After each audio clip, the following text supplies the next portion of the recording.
خىتاينىڭ ئەنقەرەدە تۇرۇشلۇق باش ئەلچىسى ئىي پارتىيىنىڭ رەئىسى مارال ئەكشەنەر ۋە ئەنقەرە شەھەر باشلىقى مەنسۇر ياۋاشنى نىشان قىلغان سۆزى ئۈچۈن تاشقى ئىشلار مىنىستىرلىقىغا چاقىرتىلدى. ئاكشەنەر خانىم ۋە ياۋاش ئەپەندى 1990 يىلى 5 ئاپرېلدىكى بارىن قىرغىنچىلىقىنى تەنقىد قىلىپ، ۋەقەدە ھاياتىدىن ئايرىلغانلارنى خاتırلىغان edi. خىتاينىڭ ئەنقەرەدە تۇرۇشلۇق باش ئەلچىخانىسى Twitter ھېسابىدا مارال ئەكشەنەر خانىم ۋە مەنسۇر ئەپەندىنىڭ Twitter ھېسابىنى تەگلەپ مۇنداق dedi. Xitay tərəf hər qandaq adam yoki kuchning Xitoyning egilik huquqi va zamin butunligiga bo'lgan har qandaq xirisiga qat'iy qarshi turdi va uni qattiq ayblaydi. Xitoy tərəf yo'lliq javob berish huquqini saqlab qoldi. İyi partiya Anqarada turishliq bosh elchixonasining Twitter hisobidan Maral Akshanar xonimni nishon qilgan Twitterga javob qaytardi va quruq gapni qo'yib oldi bilan Uyg'urlarga qilgan qirg'inchilikni to'xtat dedi.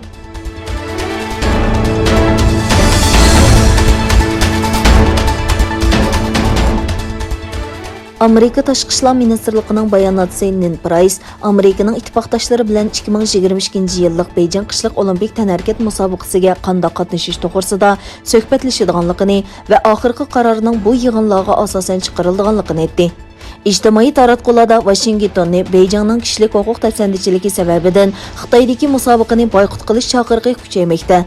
Bayonotchi Washingtonning Beyjingning kishilik huquq masalasiga bo'libmi Uyg'urlarga tutgan muomalasiga bo'lgan andishini qayta ta'kidladi.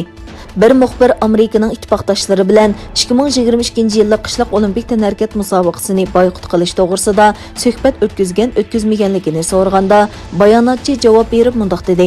Bu albatta biz muzokara qilmoqchi bo'lgan ish.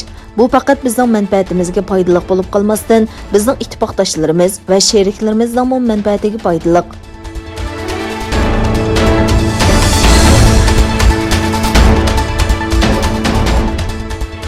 Tۈrkىيە Buyuk Millet Məclisində Xitay ئەلچىخانىسىنىڭ ijtimoiy aloqa hisobida Türk siyosiyonlarga hujum qilganligiga norozilik bildirildi. İyi partiya guruhisining muavin raisi Lutfu Turkan va Adolat va Taraqqiyot partiya guruhisining muavin raisi Mustafa Elitash Xitoy bosh elchixonasiga norozilik bildirib mundaq dedi. Bu diplomatik qoidalardan xalqib, diplomatik hurmatni butunlay nazardan soqit qiladigan harakat qabul qilg'ili bo'lmaydi. Cumhuriyet Xalq Partiyasi guruhisining muavin raisi Engin Altay Xitoy bosh elchisining haddini bilishi kerakligini ta'kidlab, agar Turkiya hukumatı İyi partiya raisi Maral Akshanar xonimga va Anqara shahar boshlig'i Mansur Yavashga saboq bermoqchi bo'lgan Xitoy bosh elchisini qo'lidan tutib, chegirdan qo'g'lab chiqarmasa la'nat bo'lsin dedi.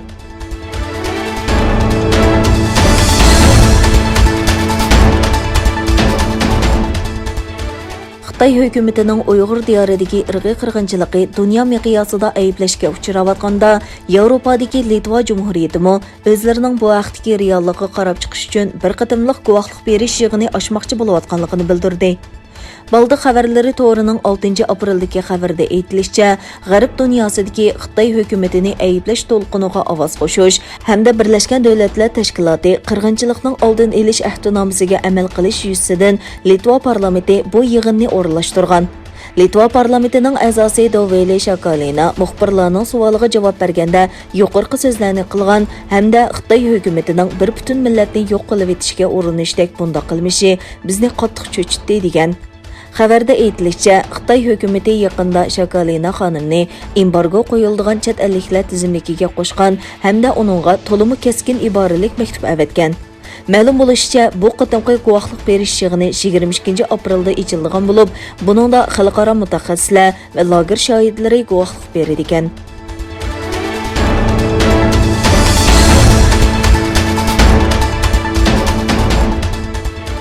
Germaniyada nashrdan chiqadigan Dunyo gazeti 4 aprel Yevropa ittifoqi adolatsiz raqobatga qarshi jang e'lon qildi nomli bir maqola e'lon qildi.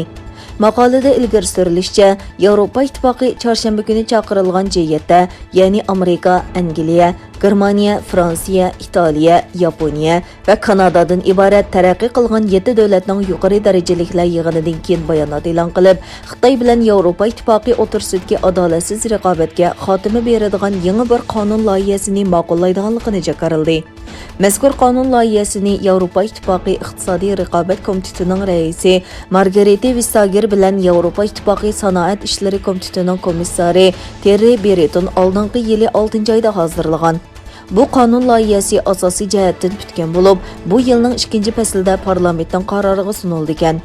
qonun loyihasida Xitoyning Yevropa ittifoqi bilan bo'lgan iqtisodiy hamkorligida hozirga qadar hal qilinmagan Xitoy izchil sodir qilib kelayotgan adolatsiz raqobatga va uning iqtisodiy tajovuziga taqobil turish ilgari surilgan.